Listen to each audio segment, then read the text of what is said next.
The courtroom was silent except for the soft scratch of his pen signing away 8 years of marriage like it meant nothing.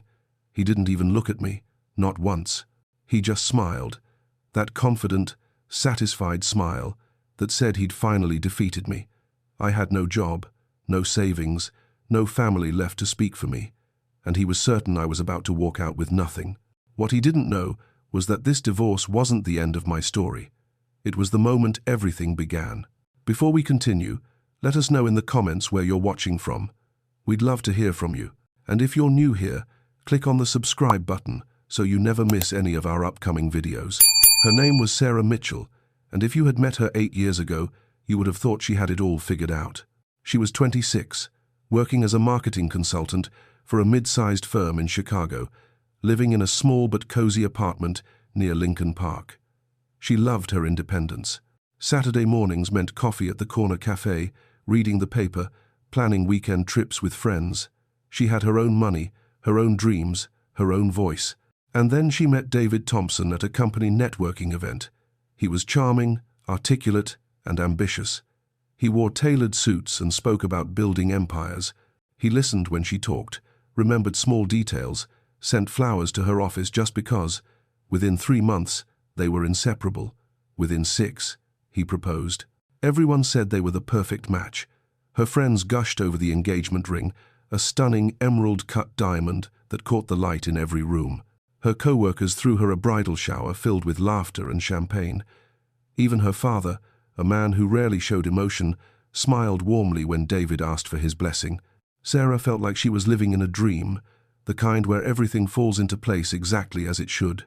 The wedding was beautiful, held at a vineyard estate just outside the city, white roses everywhere, a string quartet, vows spoken under a canopy of lights as the sun set behind the hills. She remembers looking into David's eyes that day and thinking she had found her forever. But forever started changing almost immediately. At first, it was small things, suggestions, really. David mentioned that her job required too much travel. He said it worried him when she was away, that he missed her, that marriage meant being present for each other. It sounded sweet, caring even. So she cut back on business trips. Then he suggested she didn't need to work such long hours. They were building a life together, he said, and that required time and attention. She started leaving the office earlier, skipping happy hours with colleagues, declining projects that would keep her out late. He framed it as love, as partnership, as building something meaningful together. And she believed him because she wanted to. 6 months into the marriage, David brought up the idea of her leaving her job entirely. He had just been promoted to vice president at his firm, he explained, and his income was more than enough to support them both comfortably. Wouldn't it be better, he asked, if she focused on creating a home, on being there for him after his stressful days, on planning their future family? He painted a picture of a peaceful life, one where she didn't have to hustle or stress or answer to demanding bosses. He made it sound like freedom. So she handed in her resignation, telling herself it was temporary, that she could always go back if she wanted to. Her boss was disappointed. Her friends were surprised. But Sarah reassured everyone, including herself, that this was what she wanted, that love sometimes meant sacrifice, that building a strong marriage required compromise. What she didn't realize was that compromise was only flowing in one direction. Within a year, her entire world had shrunk. She no longer had her own income. David handled all the finances, paid all the bills, gave her a household allowance that he said was generous, but somehow never felt like enough. He made decisions about where they went, who they saw, how they spent their weekends. When she suggested visiting her college friends in Boston, he said the timing wasn't right. When she wanted to take a class in graphic design, something she'd always been interested in, he said it was an unnecessary expense. When she talked about maybe doing some freelance consulting from home, he dismissed it, saying she didn't need to work and that it would distract from their life together. Slowly, quietly, without her even fully noticing, Sarah stopped making her own choices. Her friends started to fade away. It wasn't dramatic or sudden. It was the accumulation of declined invitations, unanswered texts, cancelled plans. David always had a reason why they couldn't make it to dinners or birthday parties. He was tired from work. They had family obligations. He didn't feel well. After a while, The invitations stopped coming. Sarah told herself it was natural, that people grew apart, that married life was different from single life. But late at night, lying awake while David slept soundly beside her, she felt a hollow ache she couldn't name. She missed her old life. She missed feeling useful, needed, independent. She missed being Sarah, not just David's wife. Her father was the only one who seemed to notice the change in her. Robert Mitchell was a quiet, observant man who had built a successful logistics company from the ground up. He was semi-retired now, spending his days consulting and managing investments, but his mind was still sharp. Every Sunday, Sarah and David would visit him for dinner, and every Sunday, her father would watch David with an expression Sarah couldn't quite read. Concern, maybe, or suspicion. One evening, after David had excused himself to take a work call, her father asked her directly if she was happy. The question caught her off guard. She opened her mouth to say yes, of course, but the words stuck in her throat. Her father reached across the table and squeezed her hand. He told her she always had a home with him, that she was stronger than she knew, that he would always be in her corner. She didn't understand why that made her cry, but it did. 3 years into the marriage, her father was diagnosed with stage 4 pancreatic cancer. The news shattered her. He had always been her anchor, the one person who saw her clearly, who believed in her unconditionally. David was supportive at first, driving her to the hospital, sitting with her during the hard conversations with doctors. But as the weeks turned into months and her father's condition worsened, David's patience wore thin. He complained that she was spending too much time at the hospital, that she was neglecting their home, that he needed her too. She tried to balance both, running herself ragged between doctor appointments and household duties, but it was never enough. David's complaints grew sharper, his tone more critical. She felt like she was failing everyone. Her father passed away on a rainy Tuesday morning in October. Sarah was holding his hand when he took his last breath. She felt a part of herself break that day, a piece that she knew would never fully heal. The funeral was small, attended by business associates, old friends, and a handful of distant relatives. David stood beside her, his hand on her back, playing the role of supportive husband. But when they got home that night, he told her it was time to move on, that grief was natural, but dwelling on it wasn't healthy. She stared at him, unable to believe what she was hearing. Her father had been gone less than 12 hours. She went to bed that night, feeling more alone than she ever had in her life. The reading of the will happened 2 weeks later. Sarah sat in the lawyer's office, exhausted and numb, barely listening as the attorney went through the details. Her father had left her his personal savings, some investments, a few sentimental items. It was more than she expected, but less than David had hoped for. He had been counting on a large inheritance, she realized, money that would fund his ambitions, his plans. When the lawyer finished, David's disappointment was obvious. He barely spoke on the drive home. That night, he poured himself a drink and said something that made her blood run cold. He said her father had been selfish, that he should have thought about their future, that leaving her a modest sum was almost insulting given how successful his business had been. Sarah felt something shift inside her. For the first time, she saw David clearly, not as the man she married, but as someone she didn't recognize at all. Over the following months, the cracks in their marriage widened into chasms. David became more controlling, more critical. He questioned where she went, who she talked to, how she spent her days. He checked her phone, monitored the bank account, made snide comments about how easy her life was compared to his. Sarah felt like she was suffocating, trapped in a life that no longer felt like hers. She thought about leaving but didn't know how.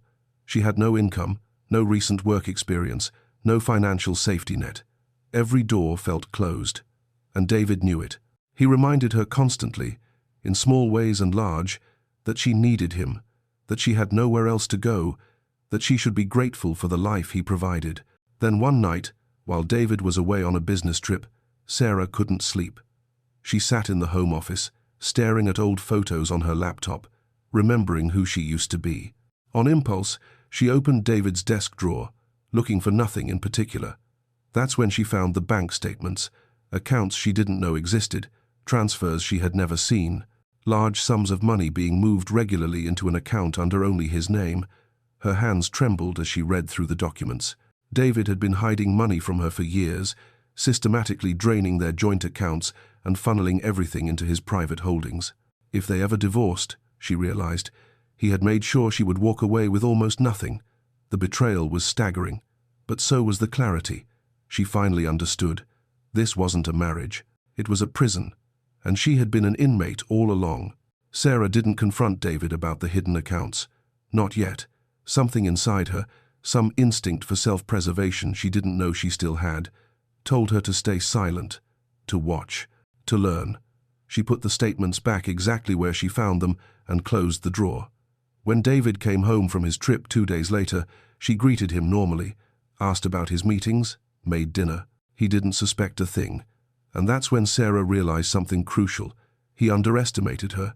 He always had. And maybe, just maybe, that was her advantage. She started paying attention to things she had ignored for years. The way David talked about his work, the phone calls he took in the other room, the business documents he left carelessly on the kitchen counter. She began making mental notes, connecting pieces she hadn't realized were part of a puzzle.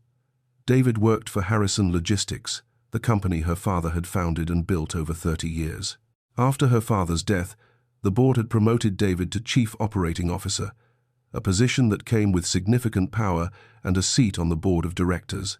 At the time, Sarah had been too grief-stricken to think much about it. Now she wondered if David had been positioning himself for that role all along, if marrying her had been strategic, a way to get closer to her father, to the company, to the wealth and influence he craved. The thought made her sick, but it also made her focused. She started going through her father's old papers, boxes of documents she had packed away after his death and never opened, legal files, business contracts, letters. She didn't know what she was looking for until she found it buried in a folder marked Estate Planning. It was a letter from her father's attorney, dated just 3 months before his death. The letter referenced an amendment to his will, something he had insisted on despite his declining health. Sarah's hands shook as she read the details. Her father had restructured his ownership in Harrison Logistics, placing the majority of his shares into a trust with very specific conditions. Conditions that would only be revealed upon certain triggering events. One of those events was her divorce. Sarah read the document 3 times, making sure she understood. If she divorced David, the shares her father held in the company, which represented controlling interest, would transfer entirely to her. Not to David, not to the board, to her. The trust had been designed to protect her, to ensure that if her marriage ever fell apart, she would have the resources and power to stand on her own. Her father had seen what she refused to see. He had known David was dangerous, and he had built her a safety net, hidden in legal language and sealed documents, waiting for the moment she would need it most. Tears streamed down her face as she sat alone in the dim light of her bedroom. Her father had protected her even after death. Now, she just had to be smart enough to use what he had given her. But Sarah knew she couldn't act impulsively. David was cunning and well-connected. If he suspected she was planning to leave, he would move faster, hide more assets, make things even harder for her. She needed time. She needed a plan. So she did something she hadn't done in years. She reached out for help. She started with her father's attorney, Martin Brennan, a man in his 60s who had worked with her father for over 2 decades. She called his office and scheduled an appointment under her maiden name, Mitchell, not Thompson. When she sat across from him in his wood-paneled office, she told him everything: the isolation, the financial control, the hidden accounts, the fear. Martin listened without interruption, his expression growing graver with each detail. When she finished, he leaned back in his chair and said something she would never forget. He said her father had come to him a year before his death and told him he was worried about David, that something about the man felt wrong. That's why he had changed the will. That's why he had built in protections. He had hoped Sarah would never need them, but if she did, they were there. Martin explained the legal process carefully.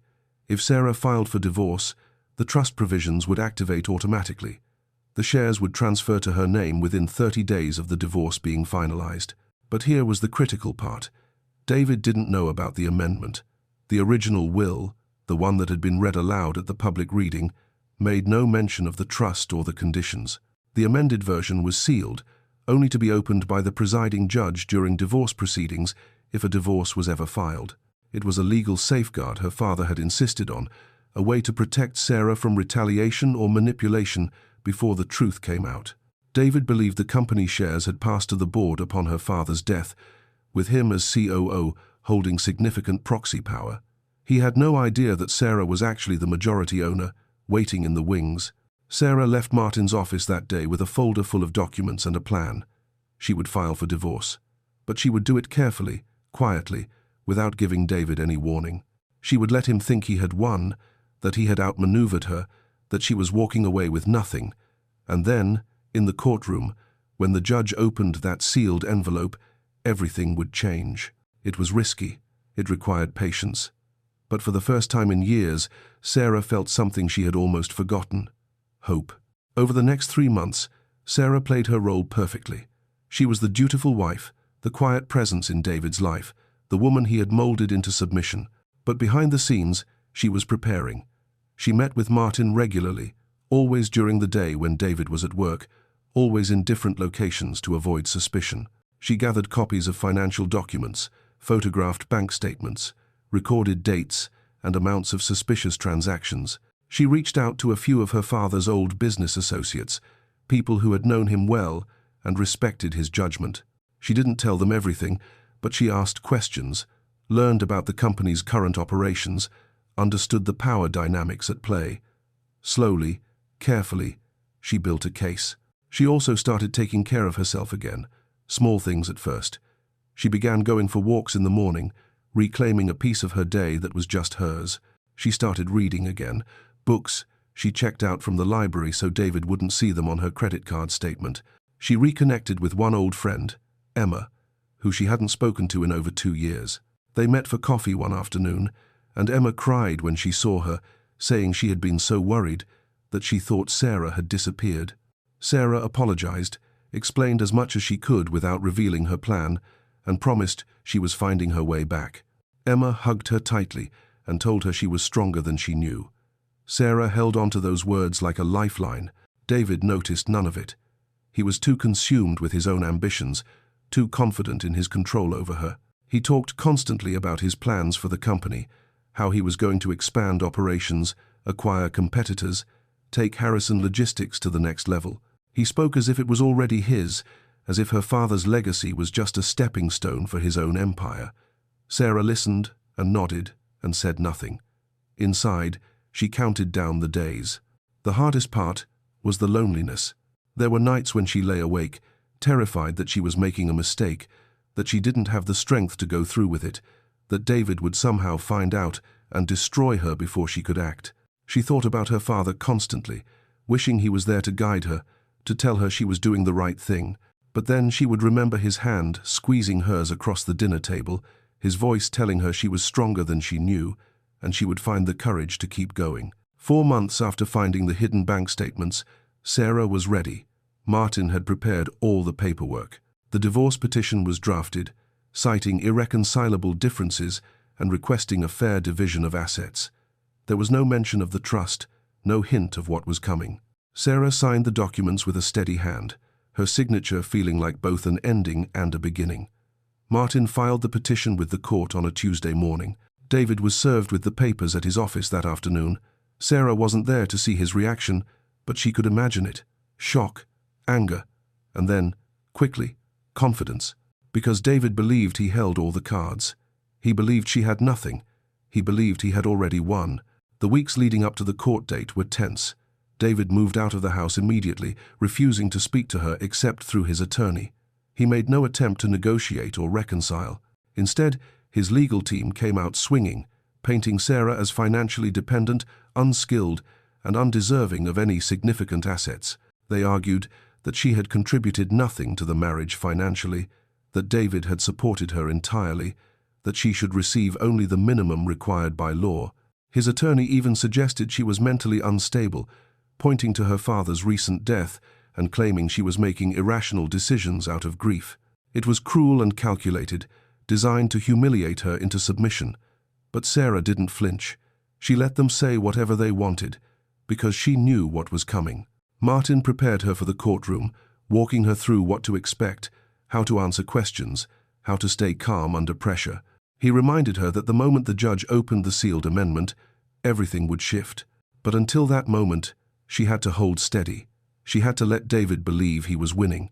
On the night before the hearing, Sarah couldn't sleep. She sat in the dark living room of the house that had never really felt like home, thinking about the woman she used to be and the woman she was becoming. She thought about all the small humiliations, the stolen choices, the years of silence.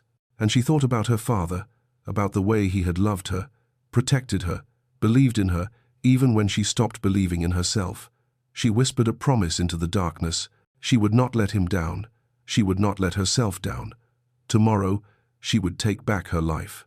The courthouse was cold and impersonal, all marble floors and fluorescent lights. Sarah arrived early, dressed in a simple navy dress, her hair pulled back, no jewelry except her father's watch on her wrist. She wanted to look composed, serious, unremarkable. David arrived 20 minutes later with his attorney, Richard Carlson, a sharp-featured man in an expensive suit who looked at Sarah like she was something he needed to scrape off his shoe. David didn't acknowledge her. He walked past her bench without a glance, conferring with his lawyer in low, confident tones. Sarah watched them and felt a strange calm settle over her. This was it. The moment everything changed. The judge entered, and everyone stood.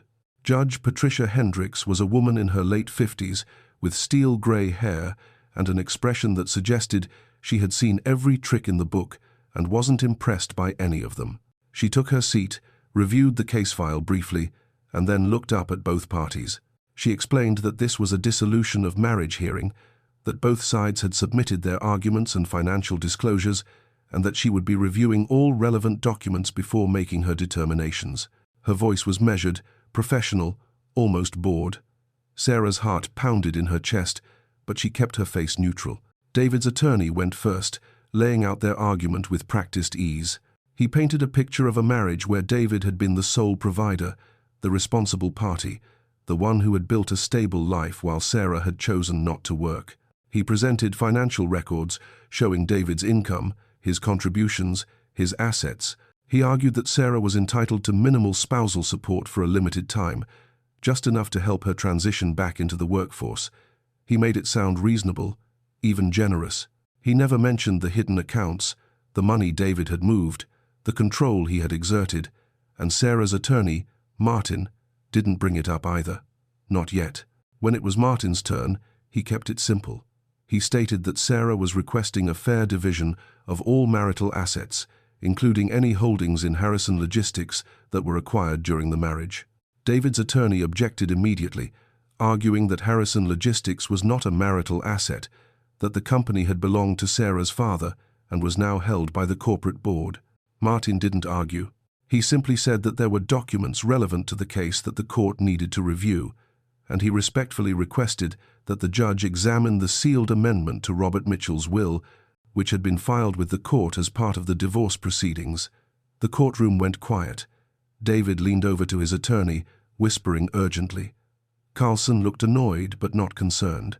He clearly thought this was a desperate move, a last-minute attempt to complicate things. Judge Hendricks asked Martin to approach the bench. He handed her a legal notice that referenced the sealed amendment and explained its relevance to the division of assets. The judge read it carefully, her expression unreadable. Then, she asked the court clerk to retrieve the sealed document from the case file. The clerk disappeared into a back room and returned a moment later with a manila envelope marked with official court seals. Judge Hendricks took the envelope, broke the seal, and began reading. The room was silent except for the faint hum of the air conditioning. Sarah could hear her own heartbeat. David was still whispering to his attorney, but Carlson had stopped responding. He was watching the judge now, and something in his posture had changed. Uncertainty, maybe, or the first flicker of concern. Judge Hendricks read for what felt like an eternity.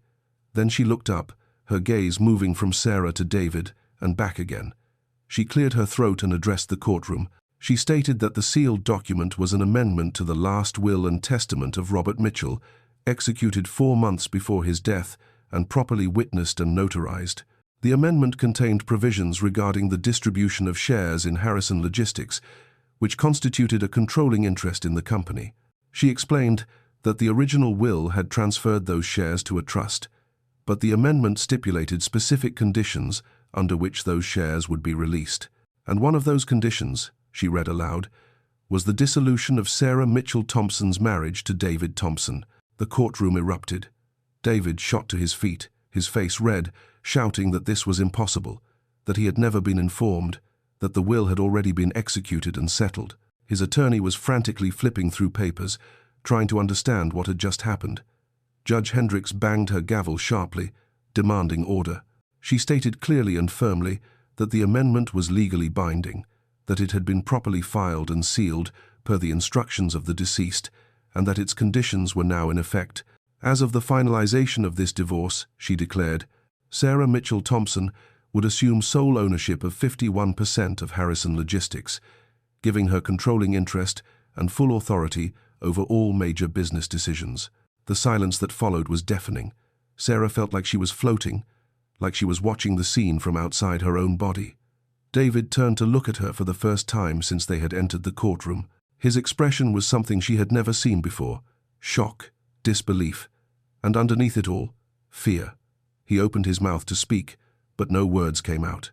His attorney put a hand on his arm, trying to calm him, but David shook him off violently.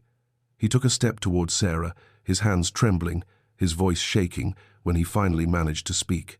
He demanded to know if she had known about this, if she had been planning this all along, if she had manipulated him. His words were desperate, almost pleading. Sarah met his eyes and said nothing.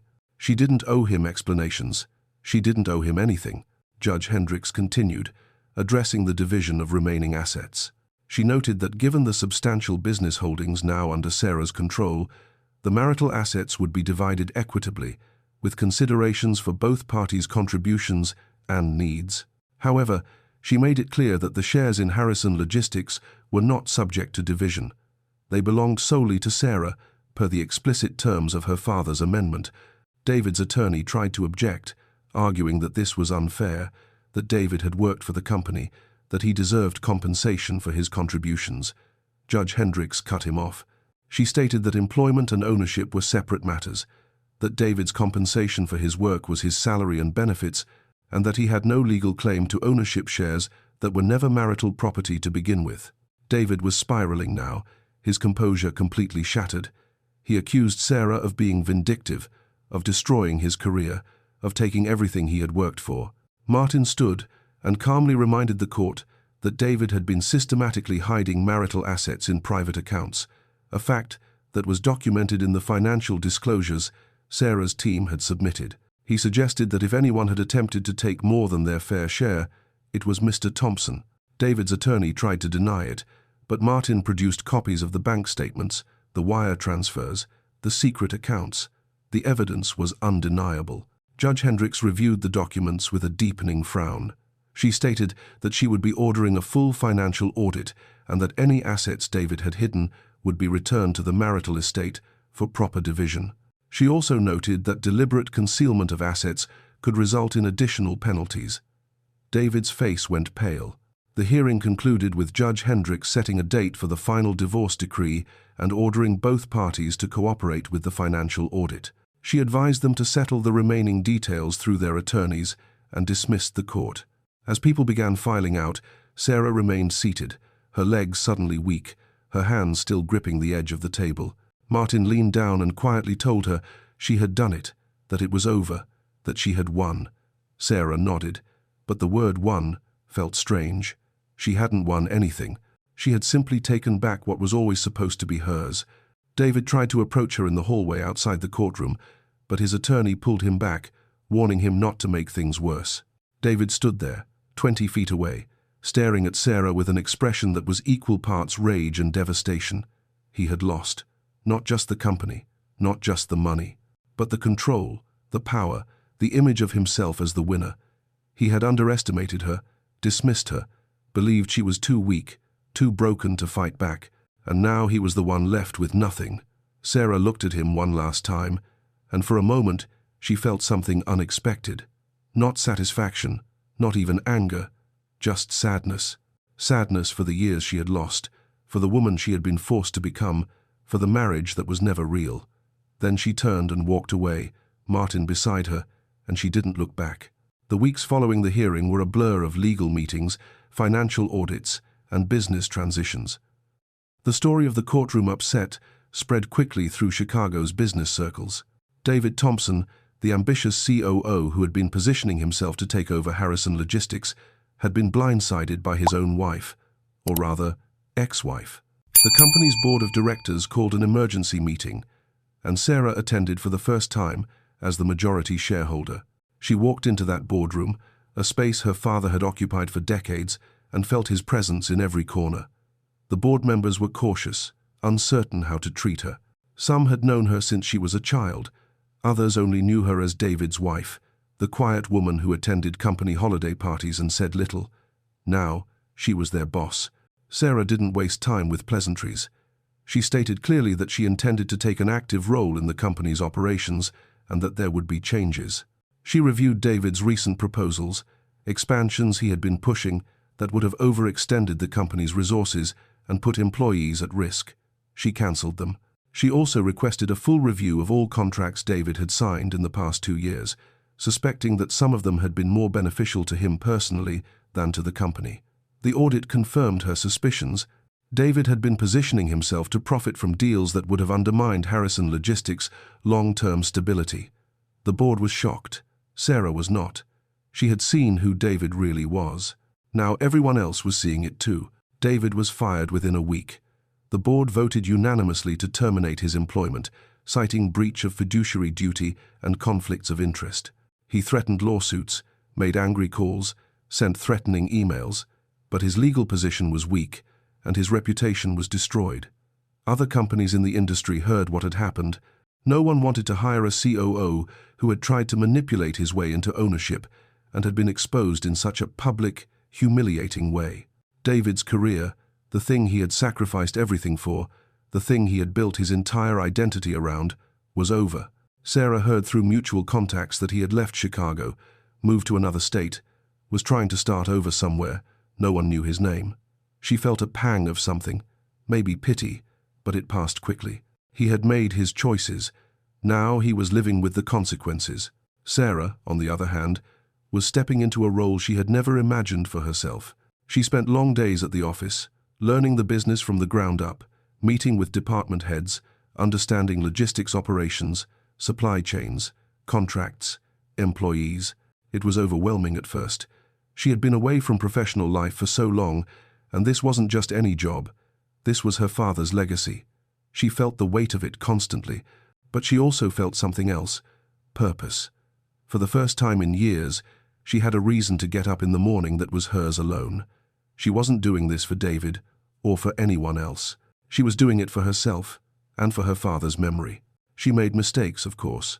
Early decisions that she second-guessed, meetings where she felt out of her depth, moments of doubt where she wondered if she was capable of running a company this size. But she also had help. Martin Brennan became not just her attorney but a trusted advisor. Several of her father's old colleagues stepped up, offering guidance and support, and slowly, Sarah found her footing. She discovered that she had instincts for the work, an ability to see problems clearly and make tough decisions. She was fair but firm with employees, transparent about challenges, willing to listen but not afraid to lead. People began to respect her, not because of who her father had been, but because of who she was becoming. 6 months after the divorce was finalized, Sarah stood in her father's old office, which was now hers. She had kept most of his things: the books on the shelves, the photos on the walls, the antique desk he had used for 30 years. It felt right, having him there in the details, in the space.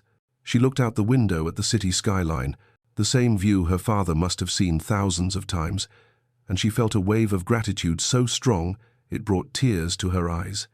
He had known. Somehow, he had known what she would need, and he had made sure she would have it. The trust, the amendment, the shares, they weren't just financial assets. They were a message. A message that said she was strong enough, capable enough, worthy enough. That she had always been enough, even when she couldn't see it herself. Sarah's personal life began to rebuild as well. She reconnected with friends she had lost touch with, apologizing for the years of distance and slowly rebuilding those relationships. Emma became a close friend again, someone Sarah could talk to honestly, who reminded her of who she was before David. She started going to therapy, working through the trauma of the marriage, the isolation, the control. It was hard, painful work, but it was necessary. She learned to recognize the patterns that had made her vulnerable, the ways she had ignored red flags, the deep need for approval that had made her compromise too much. She learned to trust her own voice again, to set boundaries, to say no without guilt. She also started dating again, though tentatively. It felt strange at first, meeting new people, opening herself up to the possibility of connection.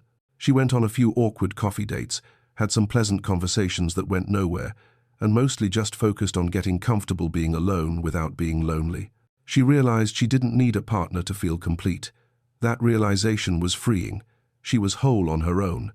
If someone came along who added to her life, wonderful. But she would never again make herself smaller, quieter, less than who she was for the sake of a relationship. Never again.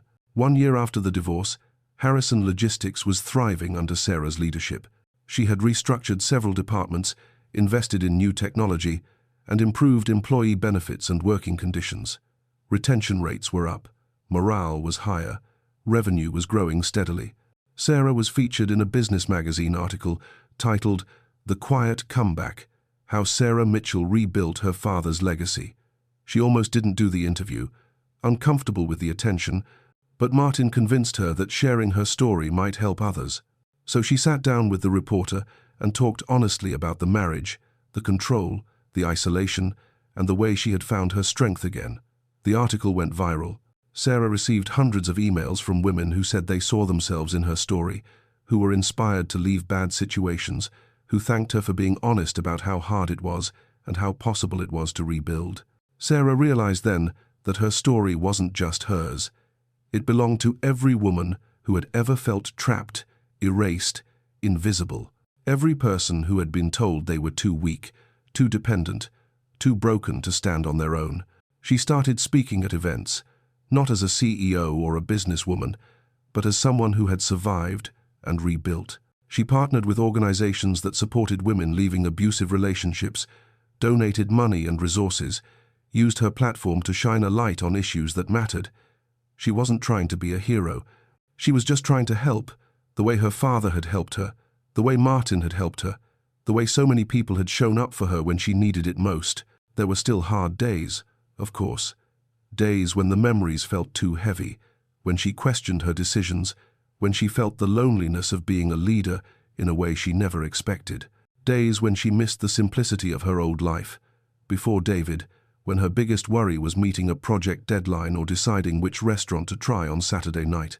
But those days became fewer and farther between, and on the hard days, Sarah would sit in her father's office, touch the worn leather of his chair, and remember what he had told her that last year of his life, that she was stronger than she knew, that he would always be in her corner, and she realized that he still was, in every decision she made, in every challenge she faced, in every moment she chose herself over fear. 2 years after the divorce, Sarah received an unexpected letter. It was from David, not an email or a text, but an actual handwritten letter, forwarded through his attorney to hers. Martin called her when it arrived, asking if she wanted him to screen it first. Sarah told him no, she needed to read it herself. She sat alone in her living room, the envelope in her hands, her heart beating faster than she wanted to admit. Part of her didn't want to open it, didn't want to give David any more space in her head, but another part of her needed to know what he had to say. So she opened it and began to read. The letter was 3 pages long, written in David's precise handwriting. He started by saying he didn't expect her to respond, that he wasn't asking for forgiveness or reconciliation. He said he had spent the past 2 years in therapy, trying to understand what he had done, why he had done it, who he had become. He admitted that he had been controlling, manipulative, that he had isolated her intentionally, that he had convinced himself it was for her own good, when really it was about his need for power.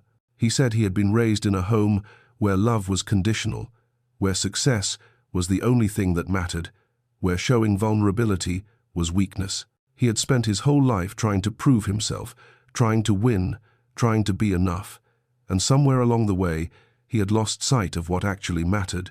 He said he was sorry, not because he wanted anything from her, but because she deserved to hear it.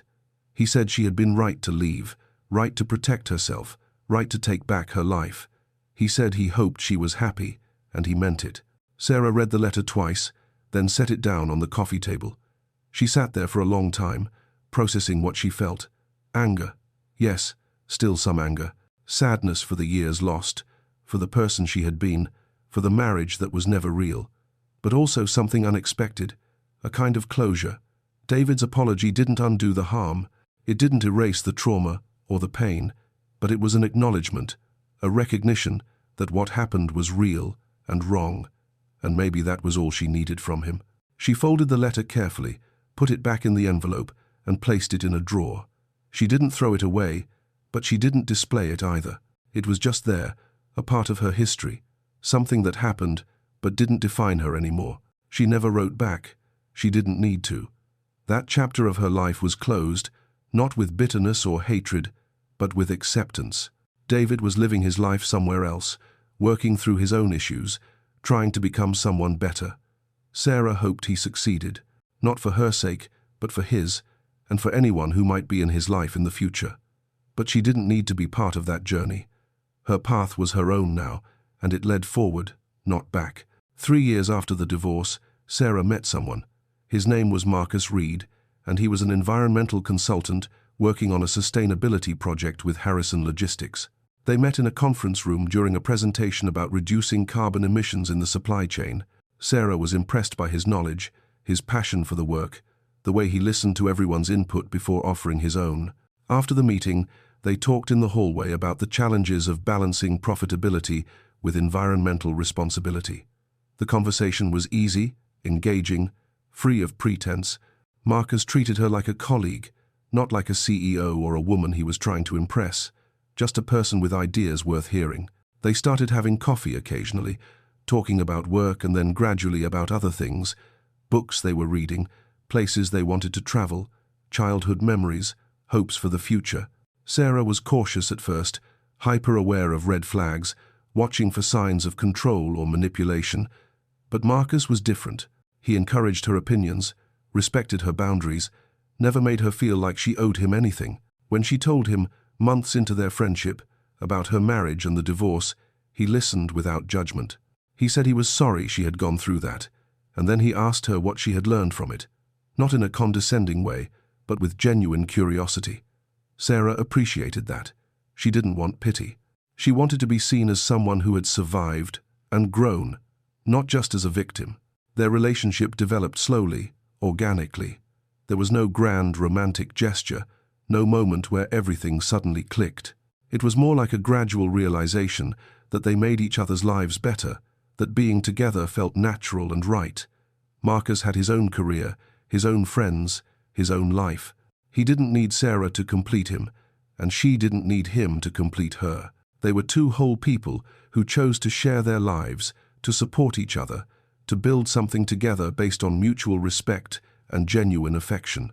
It was so different from what Sarah had experienced with David that sometimes she had to remind herself that this was real, that relationships could actually be like this. They got engaged after dating for 2 years. Marcus proposed during a weekend trip to the mountains at a spot overlooking a valley where the autumn leaves were turning gold and red. He told her that he loved her, that he respected her, that he wanted to spend his life building a partnership with her where both of them could be fully themselves. He said he didn't want to complete her because she was already complete. He just wanted to walk beside her. Sarah said yes, crying and laughing at the same time, feeling a joy so pure it almost hurt. This was what love was supposed to feel like: safe, equal, free. They married in a small ceremony surrounded by close friends and family. Emma was Sarah's maid of honor. Martin Brennan walked her down the aisle, stepping in for the father who couldn't be there but whose presence Sarah felt in every moment. The wedding was nothing like her first one. No grand vineyard estate, no hundreds of guests, no performance of perfection.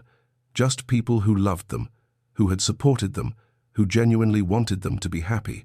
Sarah wore a simple cream dress and carried wildflowers. Marcus wore a grey suit and couldn't stop smiling. When they exchanged vows, Sarah promised to be honest, to be present, to never lose herself in the relationship. Marcus promised the same, and they both meant it. 5 years after the divorce, Sarah stood on the stage at a women's leadership conference in front of 300 people.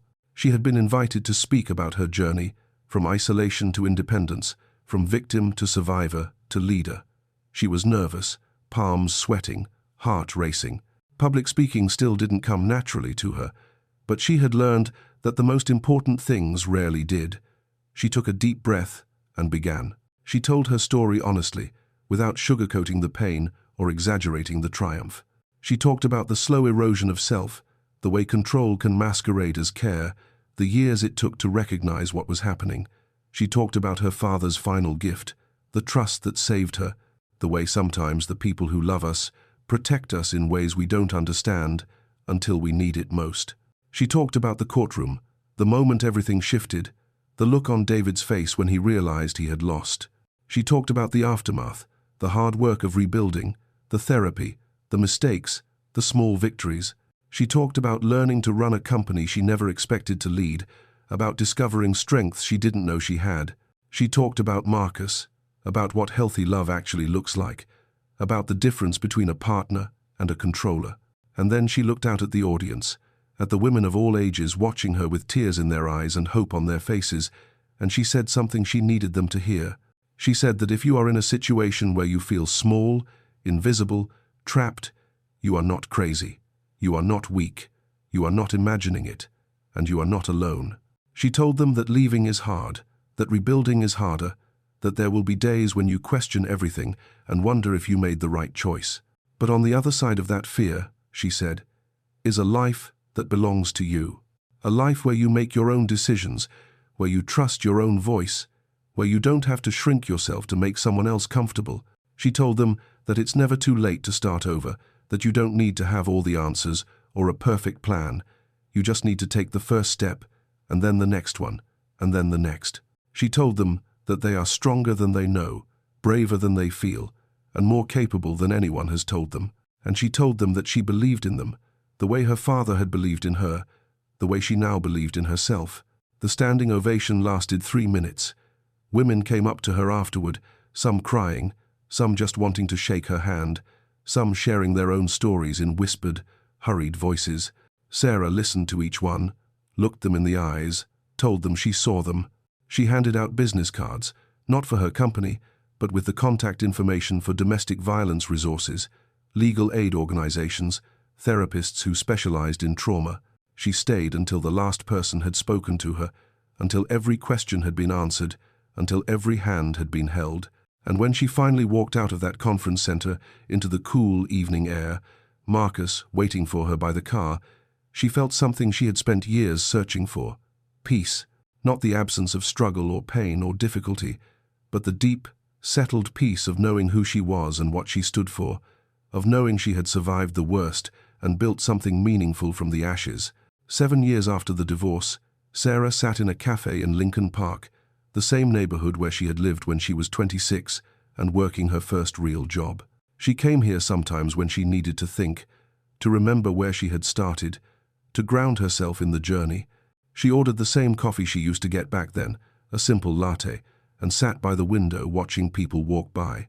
Young professionals hurrying to work, parents with strollers, couples holding hands, regular people living regular lives, each one carrying their own stories, their own struggles, their own hopes. She wondered how many of them were going through something hard right now, how many felt trapped or lost or afraid, how many were one decision away from changing everything. Harrison Logistics was doing better than ever. The company had expanded into sustainable logistics, pioneering green shipping solutions that reduced environmental impact while maintaining efficiency.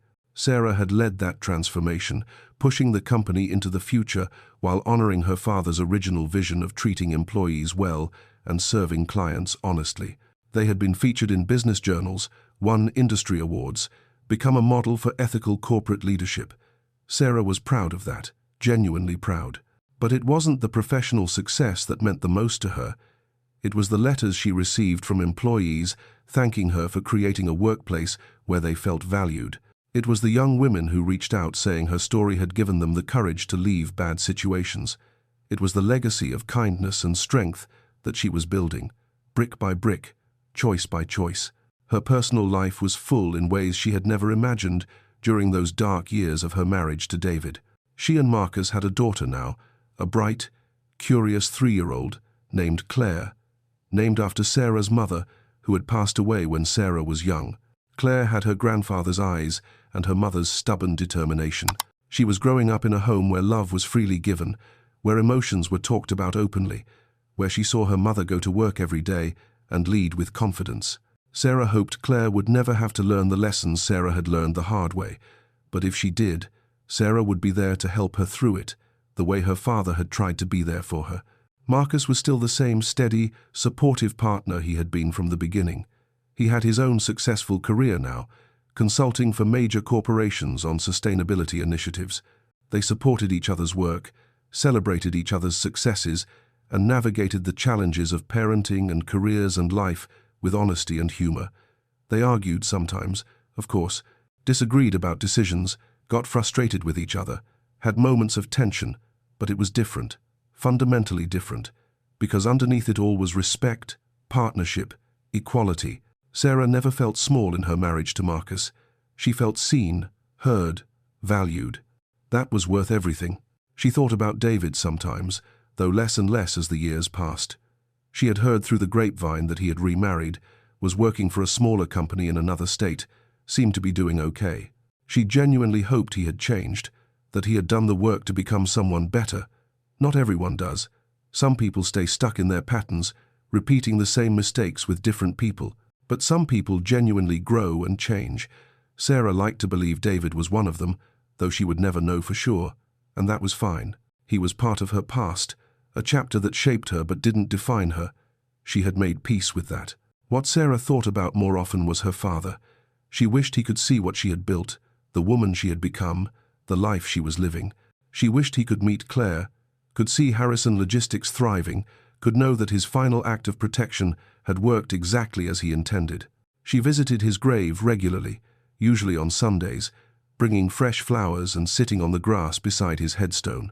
She would tell him about the company, about Marcus and Claire, about the challenges she was facing and the victories she was celebrating.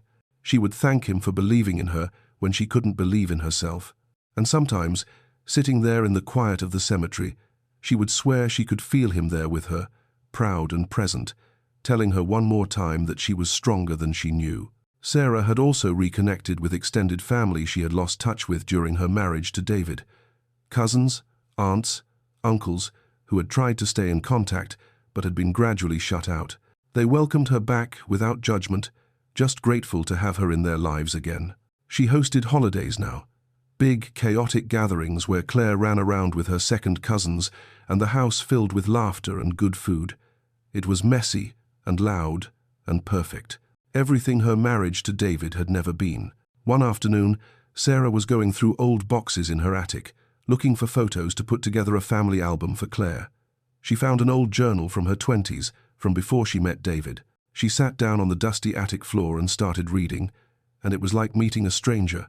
The Sarah who wrote those entries was confident, ambitious, full of plans and dreams. She wrote about traveling to 6 continents before 30, about starting her own consulting firm, about finding a partner who challenged her and supported her in equal measure.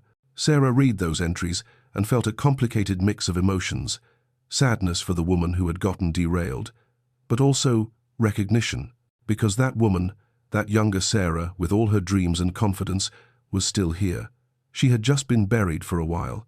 Now she was back, changed but not broken, stronger for what she had survived. Sarah started a foundation in her father's name, the Robert Mitchell Foundation for Economic Empowerment. The foundation provided grants and resources to women leaving abusive relationships, helping them access legal support, job training, housing assistance, and mental health services. Sarah poured significant personal funds into it, but also recruited other business leaders to contribute. The foundation held annual fundraising events, published research on economic abuse, and advocated for policy changes that would better protect vulnerable people. It was some of the most meaningful work Sarah had ever done, turning her own painful experience into something that could help others. Her father would have loved it, she knew. He had always believed in using success to lift others up. 8 years after the divorce, Sarah was invited to give a keynote address at a major business conference. The topic was leadership through adversity. She accepted, even though the thought of speaking in front of thousands of people still terrified her. But she had learned that courage wasn't the absence of fear. It was doing the thing anyway, despite the fear. So, she prepared her speech carefully, working with Marcus to practice it, fine-tuning every word until it felt right. The night before the speech, she couldn't sleep. She lay awake thinking about all the people who would be listening, wondering if her story would resonate, if her message would land, if she was good enough to be on that stage. Then she remembered something her therapist had told her years ago. You don't have to be perfect, you just have to be real. So that's what Sarah decided to be, real, honest, vulnerable. When she walked out onto that stage the next morning, looking out at 3,000 faces, she felt the fear. But she also felt something else, purpose. She wasn't there to impress anyone or prove anything. She was there to share what she had learned, to connect with people who might need to hear it. So, she took a deep breath and began. She told them her story, not as a victim but as a survivor, not as someone who had been saved but as someone who had saved herself, with help from people who loved her. She talked about the warning signs she missed, the slow erosion of identity, the moment she found the courage to leave. She talked about the courtroom, the trust, the way her father had protected her from beyond the grave. She talked about rebuilding, about the hard days and the small victories, about learning to lead a company and a life, and then she talked about what it all meant. She said that adversity doesn't build character, it reveals it. That strength isn't something you have, it's something you choose, over and over, in small moments and big ones. That leadership isn't about power over others, it's about empowering yourself and the people around you to be their best selves. That the most important relationship you'll ever have is the one with yourself, and you can't build anything meaningful until you get that one right. The response was overwhelming. People approached her for hours afterward, thanking her, sharing their stories, asking for advice. Business cards and contact information were exchanged. Connections were made. Sarah realized that vulnerability wasn't weakness, as she had been taught to believe during her marriage. Vulnerability was actually the strongest thing you could offer, because it gave other people permission to be human too, to struggle, to fail, to get back up, to keep going. 10 years after the divorce, Sarah stood in front of a mirror in her bedroom, getting ready for the anniversary celebration. 10 years of Harrison Logistics under her leadership. The company was planning a big event, honoring her father's legacy and the decade of growth and transformation that had followed. Sarah looked at herself in the mirror and barely recognized the woman staring back. Not because she looked so different, though she was older now, laugh lines around her eyes, silver starting to thread through her hair, but because of the way she held herself, the confidence in her posture, the steadiness in her gaze, the quiet strength that radiated from her. This was who she was always meant to become. It had just taken a painful detour to get here. Marcus came up behind her and wrapped his arms around her waist, resting his chin on her shoulder. He looked at her reflection in the mirror and smiled. He told her she looked beautiful, but more than that, she looked happy. Sarah leaned back against him and realized he was right. She was happy. Not in the simple, uncomplicated way she had been at 26, before life got messy and hard, but in a deeper, more textured way. The happiness of someone who had been through darkness and come out the other side. The happiness of someone who knew their own strength because they had tested it. The happiness of someone who had nothing left to prove. At the anniversary celebration that evening, Sarah gave a speech honoring her father and the values he had instilled in the company. She talked about integrity, about treating people with dignity, about building something that mattered beyond profit margins. She thanked the employees who had trusted her leadership, who had worked alongside her to transform the company, who showed up every day and gave their best. She acknowledged how far they had all come together, and then, at the end, she said something she hadn't planned. She said that 10 years ago, she had been in the darkest period of her life, feeling powerless and invisible and trapped.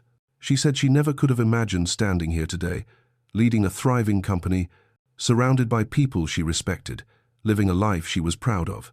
She said that if anyone listening was in a dark place right now, feeling like there was no way out, she wanted them to know that there was, that it was possible to rebuild, that they were stronger than they knew, that their story wasn't over yet. The room was silent when she finished. Then applause erupted, loud and sustained, and Sarah saw tears on faces throughout the crowd. Later, several employees came up to her privately and thanked her for being open, for being human, for showing them that leadership could look like this. One young woman, a logistics coordinator in her 20s, told Sarah that she had been in a controlling relationship and that hearing Sarah's story had given her the courage to leave. She said she didn't know if she would have made it out without that example, without knowing it was possible. Sarah hugged her and told her she was brave, that the hard part was over, that everything ahead was hers to build. The young woman cried and thanked her again, and Sarah realized that this moment right here was the whole point. Not the company success or the awards or the recognition, but the ability to help someone else find their way out of the darkness. Sarah thought about all the women she had spoken to over the years, all the letters and emails and conversations, the single mothers trying to rebuild their lives, the professionals who had sacrificed careers for relationships that turned toxic, the young women just starting out who were learning to recognize red flags, the older women who thought it was too late to start over and were learning that it never was. Each one of them was writing their own story, making their own choices, finding their own strength, and if Sarah's story could light the way even a little bit, if it could make the path less lonely or less scary, then everything she had been through was worth it. That night, after the celebration was over and the guests had gone home, Sarah sat on her back porch with a cup of tea, looking up at the stars. Claire was asleep upstairs, Marcus was cleaning up the kitchen, and the house was quiet. Sarah thought about the arc of her life, the way it had bent and broken and reshaped itself into something she never expected. She thought about the young woman she had been, full of dreams and naivety. She thought about the woman she became during her marriage, small and scared and lost, and she thought about who she was now, scarred but whole, tested but unbroken. All of those women were her. All of those versions existed inside her, part of the complicated, beautiful, messy truth of being human. She thought about David too, for the last time in a long while. She hoped he had found peace, that he had learned and grown, that he was treating people better than he had treated her. But mostly, she just felt grateful that they were no longer connected, that their lives had separated completely, that she was free to be herself without his shadow hanging over her. The divorce had been the end of a marriage, but it had also been the beginning of everything else. Her career, her real partnership with Marcus, her foundation, her voice, herself. She wouldn't go back and change it if she could, because then she wouldn't be who she was now. And she liked who she was now. Maybe for the first time in her life, she genuinely liked herself. Marcus came out onto the porch and sat down beside her, taking her hand. They sat in comfortable silence, the kind that only comes from years of truly knowing someone. After a while, Sarah said quietly that she had been thinking about her father, about how he had saved her with that trust, with that amendment, with his belief that she would need it someday. Marcus squeezed her hand and said that her father had given her the tools, but she was the one who used them. She was the one who found the courage to file for divorce. She was the one who rebuilt her life. She was the one who turned pain into purpose. Her father had believed in her, yes, but she had proven him right. That was all her. Sarah felt tears slide down her cheeks, but they weren't sad tears. They were tears of gratitude, of release, of recognition. She had spent so many years feeling like she wasn't enough, like she needed someone else to validate her worth, like her value came from how well she pleased other people. But she understood now that she had always been enough.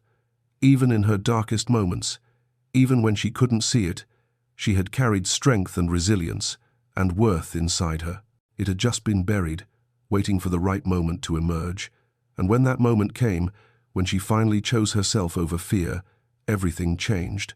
She thought about what she would tell her younger self if she could go back. She would tell her to trust her instincts, to notice when someone's love feels like control, to understand that real partnership expands you, it doesn't shrink you, to know that being alone is better than being with someone who makes you feel invisible, to remember that it's never too late to walk away, to start over, to reclaim your life. She would tell her that the road ahead would be hard, but she would survive it, more than survive it. She would transform because of it, and on the other side, she would find a life more beautiful and authentic than she ever imagined possible. But Sarah also knew that her younger self had to live through it, had to learn those lessons the hard way, had to find her own path to strength. That was the nature of growth. It came from struggle, from making mistakes, from falling down and getting back up. You couldn't skip that process. You could only go through it, as painful and messy as it was, and trust that you would come out different on the other side. Better, maybe. Stronger, certainly. More yourself than you had ever been.